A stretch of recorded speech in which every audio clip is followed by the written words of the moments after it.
పరిశుద్ధుడును నిత్య నివాసి అయినటువంటి ప్రభువును సమస్తమును కూడా ధారాళముగా దయచేసేటువంటి ప్రభు ఆశించినటువంటి వాటిని కాదనక అనుగ్రహించు దేవుడు భూమి మీద ఆయన ప్రజలైనటువంటి మనలను అన్నిట్లో కూడా ఫలించుటకు ఫలింపచేసేటువంటి దేవునికి కృతజ్ఞతాస్తుతులు చెల్లిస్తున్నాను. తిరిగి మరొక కృపా దినాన్ని కృపా సన్నిధిలో కృపా వాక్యాన్ని ధ్యానం చేయటానికి ప్రభు మనల్ని సజీవ లెక్కలో ఆయన మనల్ని జ్ఞాపకం చేసుకున్నారు. అదే రీతిగా ప్రతిరోజు ఉదయకాలపు కృపా వాక్యాన్ని వింటున్న బిడ్డలకును మరి ఆ వాక్యాన్ని బట్టి బలపడుతున్నట్టు బిడ్డలను అనుసరిస్తున్నటువంటి బిడ్డలకు ప్రభు పేరిట శుభములు, ప్రభు పేరిట వందనములు చెల్లిస్తున్నాను. ఈ సమయంలో దేవుడు మనకు ఇచ్చినటువంటి కృపావాక్యాన్ని చదువుకొని ప్రార్థనాపూర్వకంగా మనం ధ్యానం చేద్దాం. ఇక్కడ మరి ప్రభు మనకిచ్చినటువంటి వాక్యం కీర్తన 85వ కీర్తన 12వ చరణములో ఉన్నటువంటి మాటను నేను చదువుతున్నాను. యెహోవా ఉత్తమమైన దానిని అనుగ్రహించును, మన భూమి దాని ఫలమునిచ్చును. ప్రేమగల తండ్రి, జీవముగలైనటువంటి ప్రభువా, జీవాధిపతి, మీ యొక్క కృపా వాక్యం కొరకు పునరుద్ధానపు దినాన ఆశతో మీ వైపు చూస్తున్నాము తండ్రి. మీ దాసుని మరుగుపరిచి మీరు మాట్లాడండి. ఈ వాక్యము ఎంతమంది ప్రజలకు ప్రభు మీరు అందిస్తున్నారో, ఎంతమంది ప్రజల మధ్యలోకి వాక్యాన్ని తీసుకువెళ్తున్నారో వాళ్ళందరూ కూడా దీవించబడాలి. బిడ్డలు బలపరచబడి స్థిరపరచబడాలి. యేసుక్రీస్తు నామములో అడిగి వేడుకుంటున్నాము తండ్రి, ఆమేన్. ప్రియమైన దేవుని బిడ్డలారా, ఈ సమయములో దేవుడు మనకిచ్చినటువంటి కృపావాక్యాన్ని చదువుకున్నాం. ఇక్కడ దేవుడు ఆయన అనుగ్రహించేటువంటి దేవుడు. ఆయన అనుగ్రహము ఎప్పుడు కూడా తన బిడ్డలకు ఉంటుంది. అలాంటి దేవుడు మనకు ఉండగా ఆ దేవుని విడిచిపెట్టి లోకం వైపు పరుగులు తీస్తూ ఉంటాం. మనిషి యొక్క ఆలోచన విధానము, మనస్తత్వం ఎలాగ ఉంటుందంటే, మరి ఏదైనా కూడా అనుకున్నప్పుడు క్షణముల్లో జరిగిపోవాలి, అనుకుందే జరగాలి, ఏదనుకున్నా కూడా అది జరిగిపోవాలి. అందుకొరకు దేవుడు, అందుకొరకు మరి మందిరాలు, అందుకొరకు భక్తి అనేటువంటి భావనతో మనిషి, మానవుడు దేవుని వద్దకు వస్తారు. ఆ మీదట జరగని కారణాన అనుకున్నది అనుకున్నట్లుగా జరిగించకుండా పోవటం వలన వారు వెంటనే వాళ్ళ యొక్క మరి ప్రయత్నాలు వేరొక విధముగా వేరొక కోణములో వాళ్ళు ప్రయత్నిస్తూ ఉంటారు. తద్వారా వాళ్ళ జీవితాల్లో ఎలాంటి ఫలింపు కనిపించదు. తద్వారా మరి వాళ్ళు అనుకుంది సాధించుకున్నాము అన్నట్టుగా ఏదో చేస్తారు, కానీ అందులో అది మంచి అనేది ఉండదు. దానిలో ఎలాంటి మరి ఉత్తమము అనేది కనిపించదు. అందులో కూడా నష్టమే. అయితే ఈరోజు మన దేవుని గురించి మనం తెలుసుకోవాలి అని అంటే, ఆయన ఉత్తమమైన దానిని దేవుడు తన బిడ్డలకు, తన ప్రజలకు ఆయన యొక్క చేత సృజించబడినటువంటి మానవునకు ఆయన ఇచ్చేటువంటిది ఉత్తమమైనది, మంచిది, శ్రేష్టమైనటువంటివి దేవుడు అనుగ్రహిస్తారు. ఆయన యొక్క అనుగ్రహము పొందుకునేటువంటి వారముగా, ఆయన యొక్క అనుగ్రహములో ఉండేటువంటి వారముగా మనం ఉంటే మనకు ఆయన ఇచ్చేవి అలాగా ఉంటాయి.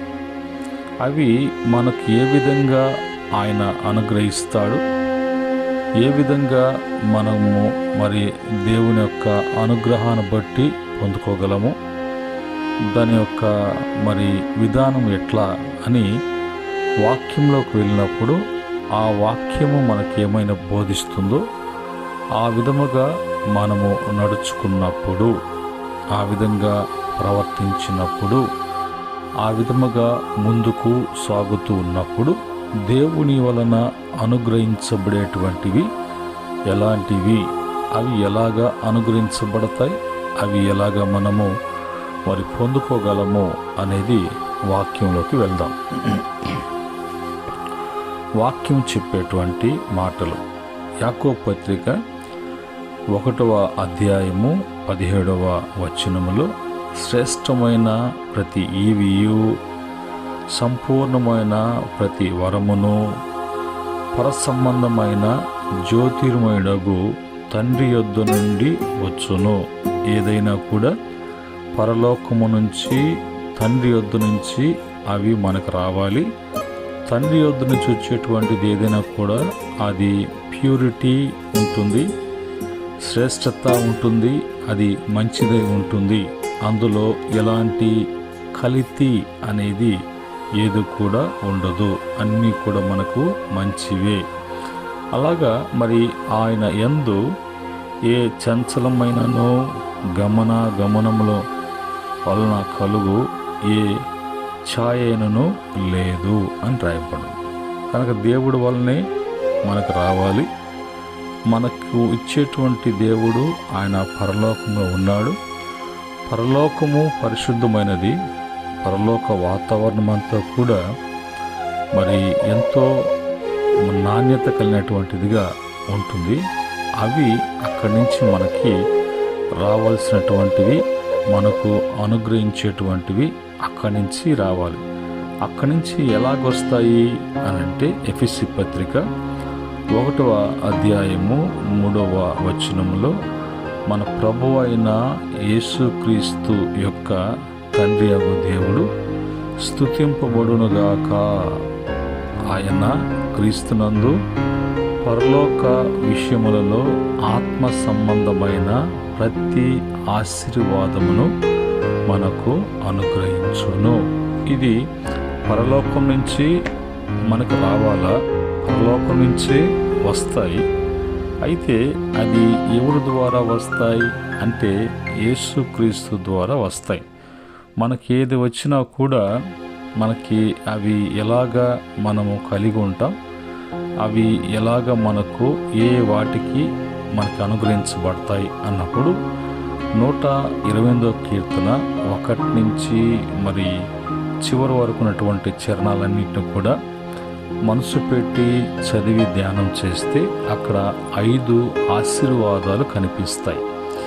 ఏంటి 5 ఆశీర్వాదాలు అని అంటే, 1 పరసంబంధమైన, 2 ఆత్మ సంబంధమైన, 3 మరి భూ సంబంధమైన, 4 వ్యక్తిగత సంబంధమైన, 5 మరి కుటుంబ సంబంధమైన ఆశీర్వాదములతో నింపబడేటువంటి బిడ్డగా, కుటుంబాలుగా ఉండుటకు దేవుడు అది మనకు అనుగ్రహిస్తున్నాడు. కనుక ఇవి మరి అన్నీ కూడా యేసుక్రీస్తు ద్వారా పరమందు ఉన్నటువంటి తండ్రి మరి మనకి అనుగ్రహిస్తూ ఉన్నాడు. అలాగా తండ్రి అనుగ్రహిస్తున్నాడంటే దేవుడు అంటే తెలియాలి.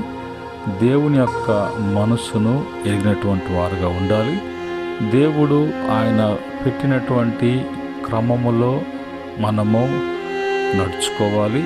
ఆ విధముగా ప్రభు మరి మనకు ప్రతిదీ కూడా పరమందుండి యేసుక్రీస్తు ద్వారా మనకు అనుగ్రహించాలంటే యేసుక్రీస్తు వారు ఎవరో తెలియాలి. ఆయన లోక రక్షకుడు, పాపులకు విమోచకుడు, ప్రతి అంధకారం నుంచి వెలుగులోకి నడిపించినటువంటి దేవుడు, ఏ ఒక్కరూ నశించక నిత్య జీవం పొందినట్లుగా మరణముల నుంచి జీవంలోకి దాటించడానికి మరి ప్రభు వాటన్నిటిని తప్పించడానికి ఈ లోకానికి వచ్చినటువంటి దైవ కుమారుడు. ఆయన అందరి యొక్క పాప దోషములు ఆయన మీద మోపబడ్డాయి, ఆయన మీద వేసుకున్నారు, ఆయన శిలువ మరణం పొందారు. ఈ యొక్క విశ్వాసము నీకు కలిగి ఉన్నప్పుడు, ఈ సత్యము ఎరిగి లోబడి నీవు అనుసరిస్తున్నప్పుడు ఈ యొక్క అనుభవంలో నీకు అన్నీ కూడా శ్రేష్టమైనటువంటివి ప్రభు ఇస్తాడు. అలాగనే మీకా 6వ అధ్యాయము 8వ వచనములో ఉన్నటువంటి మాట కూడా చూసినప్పుడు, మనుషుడా, ఏది ఉత్తమమో అది నీకు తెలియచేయబడి ఉన్నది. న్యాయముగా నడుచుకున్నటయు, కనికరమును ప్రేమించుటయు, దీన మనసు కలిగి దేవుని ఎదుట ప్రవర్తించుటయు ఇదే కదా దేవుడు కోరుకునేది అని అంటాడు. కనుక ఇప్పుడు మనలో దేవుడు ఏం చూస్తున్నాడు అంటే, మనలో దీనత్వము తగ్గించుకొని మనము ఎప్పుడు కూడా మరి దేవుని యొక్క ఉత్తమమైనవి మనము తెలుసుకోవాలి. ఏది ఉత్తమమో ఏది నాణ్యమైనదో తెలుసుకోవాలి. వీటిని బట్టి వాటిని నమ్మి వీటినంటే వాటిని నీవు కలిగి ఉండటానికి ఎప్పుడు కూడా అందులో ఉన్నటువంటి మరి పాపము కావచ్చు, అపరాధం కావచ్చు, దాని వలన నువ్వు బలహీనుడివై ఒకవేళ దోష ఆరోపణలు మోపబడకుండా దాని యొక్క దోష ఫలితము అనుభవించకుండా నీకన్నీ కూడా తెలియచేయబడుతున్నది.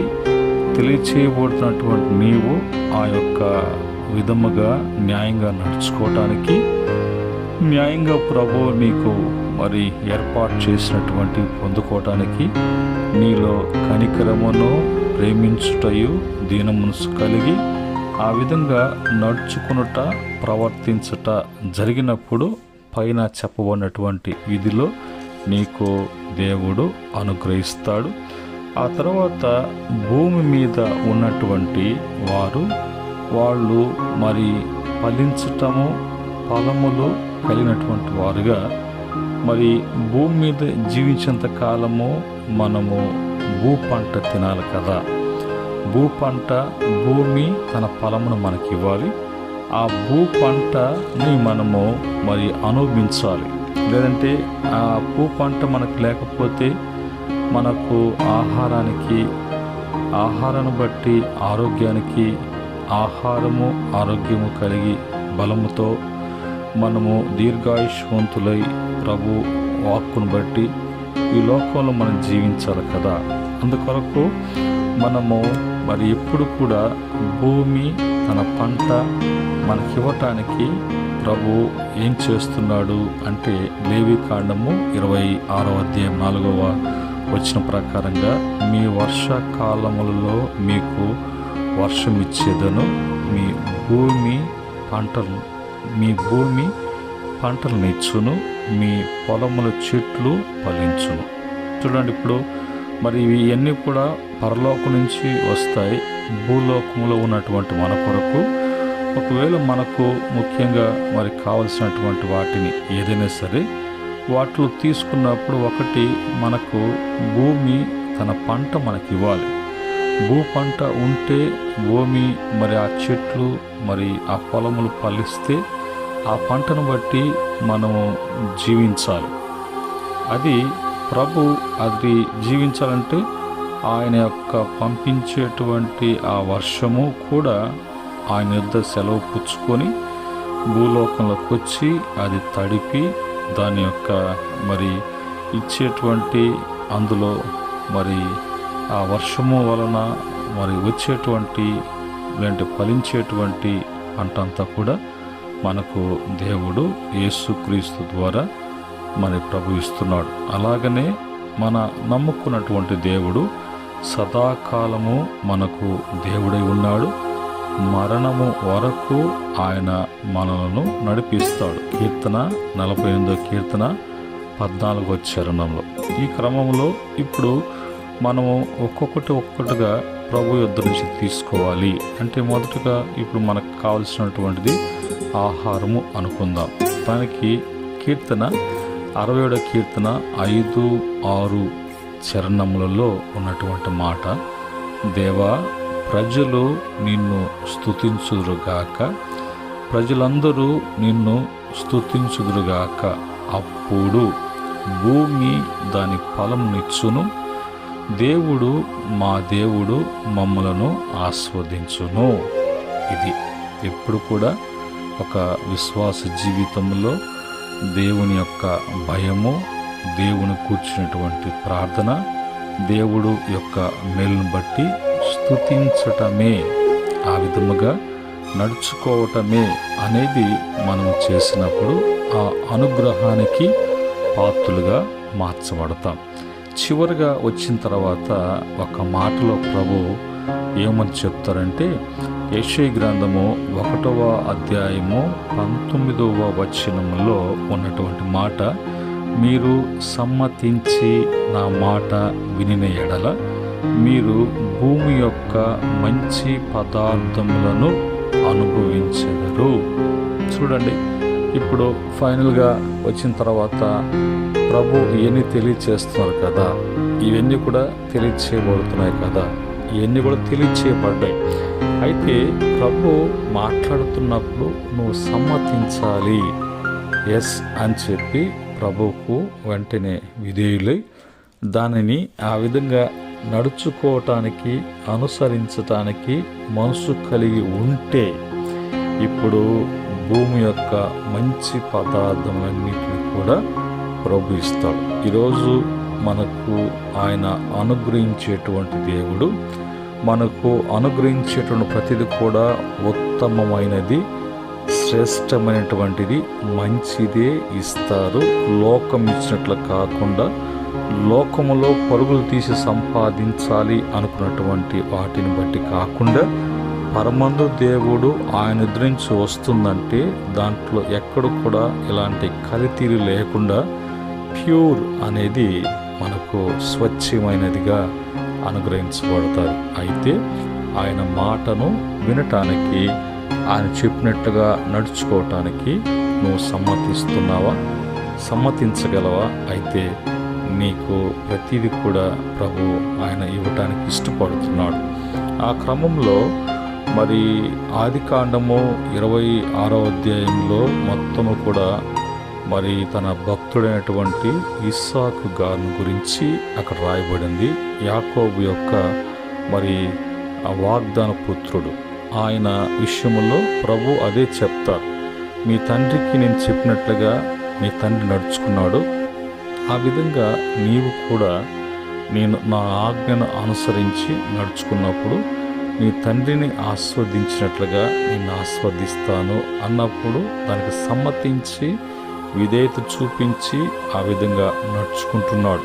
అదే మొత్తం చూసినప్పుడు అతనికి ఎన్నెన్ని ఆటంకాలు, పోరాటాలు ఉన్నాయో అన్నీ కూడా మనకు తెలుస్తాయి. అయితే వాటి మధ్యలో ప్రభు 12వ వచనంలో అతను నూరింతలుగా అతను ఫలించినట్లుగా, వృద్ధి చెందినట్లుగా అతని గురించి అక్కడ రాయబడింది.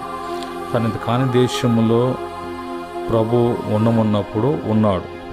దానికి ముందు తండ్రి ఉన్నాడు, కరువు వచ్చింది, వెళ్ళిపోయాడు. ఇతను ఉన్నాడు, కరువు ఉంది. ఇతని కన్నా ముందు కరువు వచ్చాడు, కూర్చొని ఉంది. ఆ కరువు ఏం చేస్తుందంటే భూమి పంటలను ఇవ్వకుండా, వాతావరణము మంచిగా లేకుండా, మనుషుల యొక్క అవసరములు తీర్చడానికి ఏది కూడా తగిన అందుబాటు లేకుండా, ఇలాంటివే కరువు వచ్చేటువంటి వాతావరణంలో పనిచేసేది. కరువు అట్లా పనిచేస్తుంది. అయితే అక్కడ ప్రభు మాట ప్రకారంగా సమ్మతించి ప్రవర్తించేటువంటి ఇస్సాకు అతను విత్తనం వేసినప్పుడు అది అక్కడ ఏ సారము లేనప్పటికీ, ఎలాంటి కరువు ఉన్నప్పటికీ కూడా 30, 60, 100 అతను ఫలించి అంతకంతకు వృద్ధి చేయబడినట్లుగా అక్కడ రాయబడింది. ఇప్పుడు మనము కూడా మన జీవితాల్లో కూడా అలాంటి అనుగ్రహము కలిగి ఉన్నామా?